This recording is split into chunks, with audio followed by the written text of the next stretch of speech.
There is something happening inside your body right now that nobody warned you about. Your small intestine has a cleaning cycle, a powerful rhythmic wave that sweeps through your gut every few hours, pushing debris, dead cells, and stray bacteria exactly where they need to go. It is one of the most important biological processes you have, and there is a very good chance it has not run properly in years.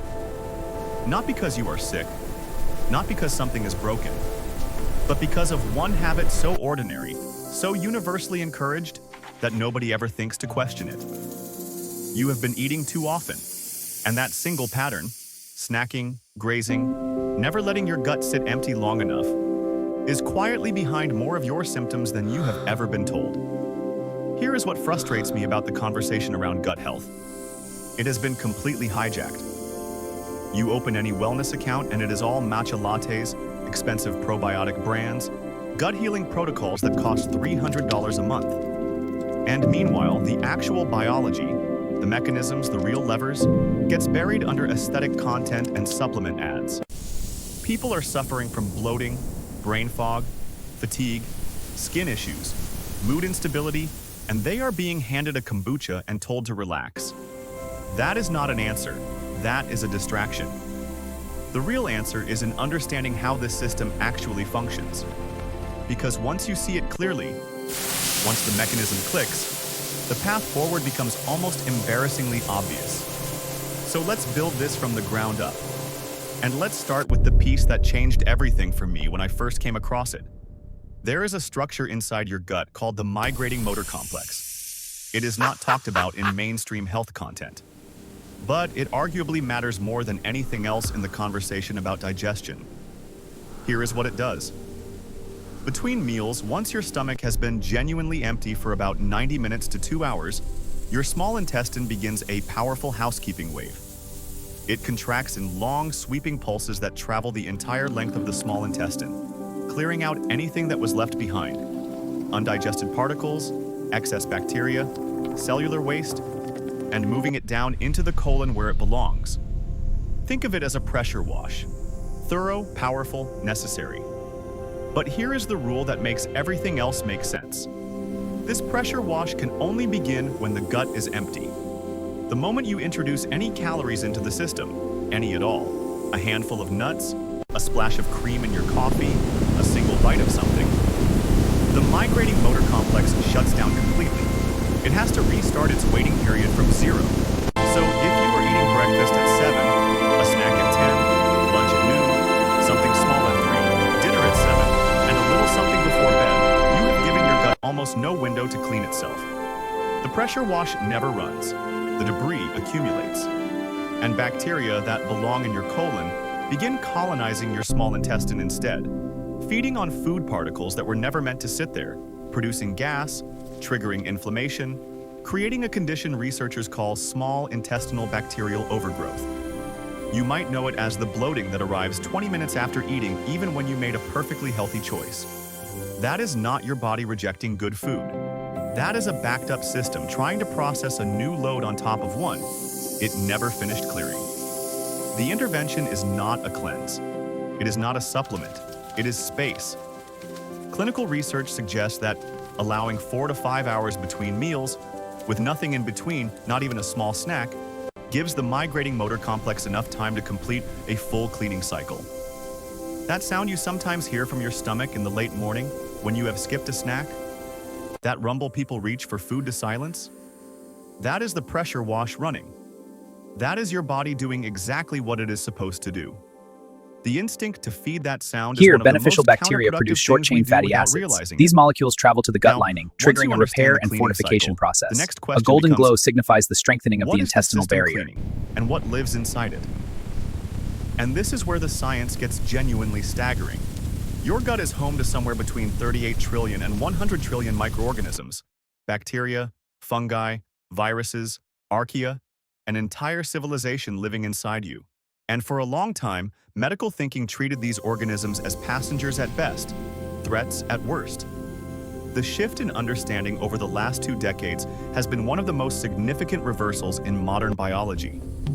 These organisms are not passengers. They are infrastructure. They regulate your immune system, produce neurotransmitters your brain depends on, manage inflammation levels throughout your entire body, and determine how efficiently you extract energy from the food you eat.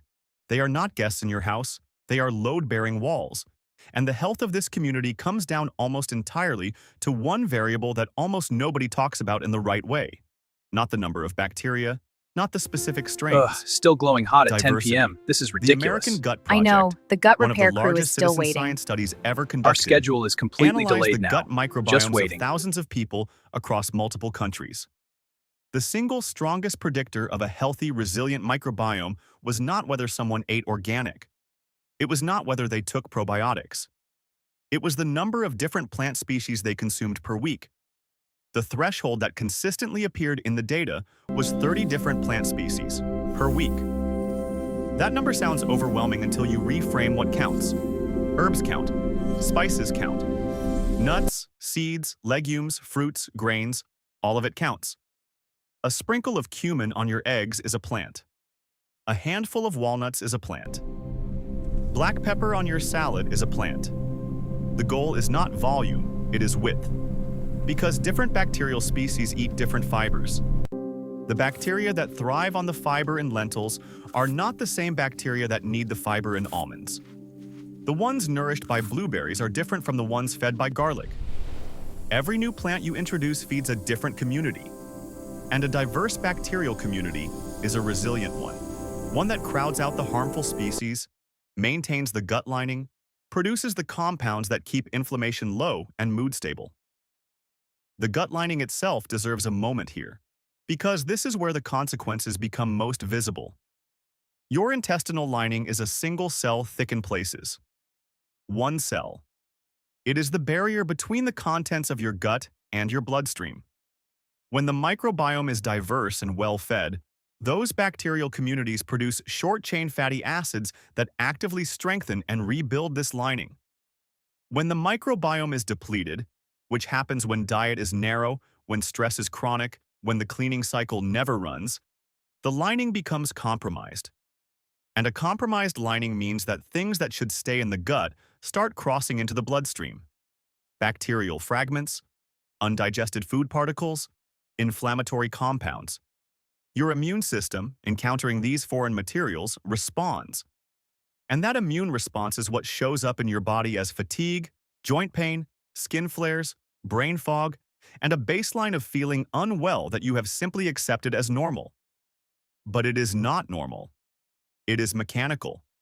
And mechanics can be understood and changed.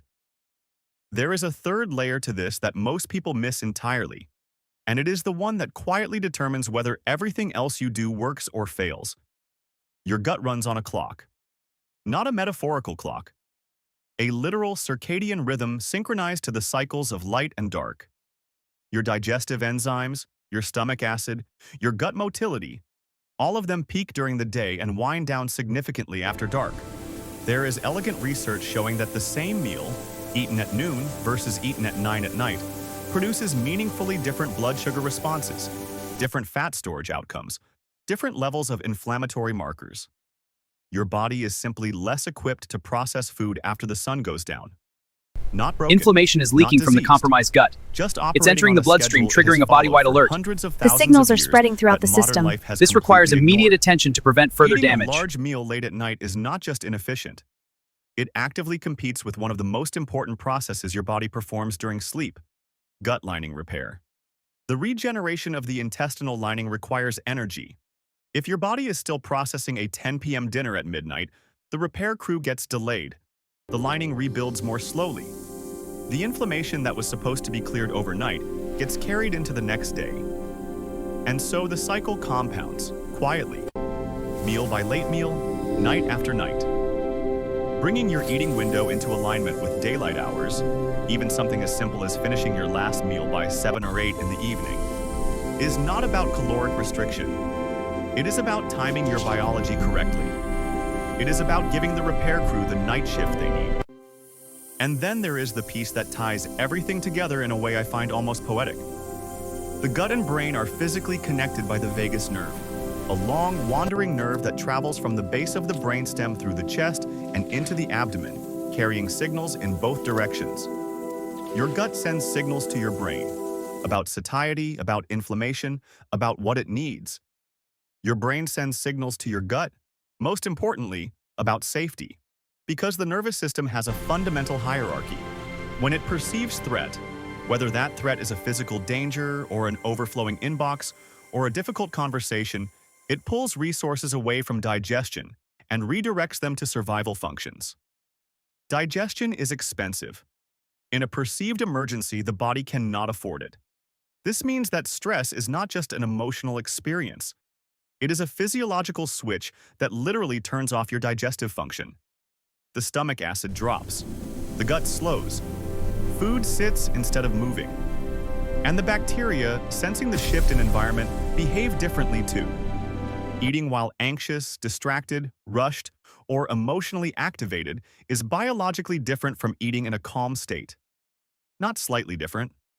Fundamentally different in terms of what your body can do with that food. The simplest intervention available, and the most underrated, is what you do in the 30 seconds before you take your first bite. 3 slow breaths.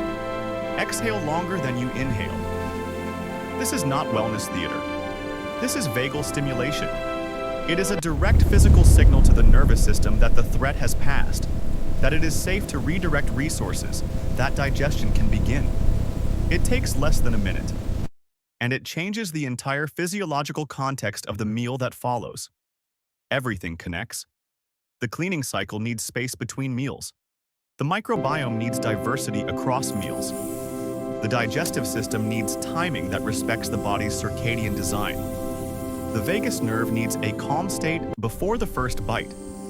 None of these are exotic interventions. None of them require a subscription or a protocol or a special product. They require understanding. Because once you see how elegantly this system was built, how each piece supports the others, how the whole thing wants to function if you simply cooperate with it, the changes stop feeling like discipline and start feeling like logic. Your gut lining replaces itself completely every few days. The microbiome can shift measurably. In the morning, we space out our meals to keep energy steady. Afternoon brings cleaning cycles, helping your body reset. Evening repair windows fix cells while you unwind. It is waiting for you to stop overriding the systems it already has. Stop grazing. Widen the variety. Eat earlier. Breathe before you eat. The biology is already on your side. It has always been on your side. You just have to learn to work with it instead of around it.